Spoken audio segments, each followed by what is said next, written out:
Arestado sa Sultan Kudarat Province ang isang driver na top 8 most wanted ng Rehiyon 12 na nahaharap sa kasong rape matapos isilbi ng otoridad ang warrant of arrest.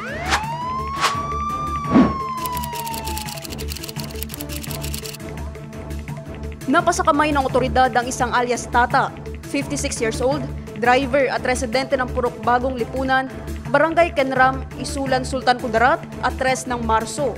Inaresto si alias Tata sa nabanggit na lugar matapos isilbi ng otoridad ang warrant of arrest sa kasong rape. Ang operasyon ay pinagsamang ikinasa ng mga tauhan ng Isulan Municipal Police Station, 1st Provincial Mobile Force Company, Criminal Investigation and Detection Group 12, Highway Patrol Team Sultan Kudarat at Regional Intelligence Division 12. Nasa kustodiya na ng Isulan Municipal Police ang suspect habang hinihintay ang issuance ng commitment order mula sa korte.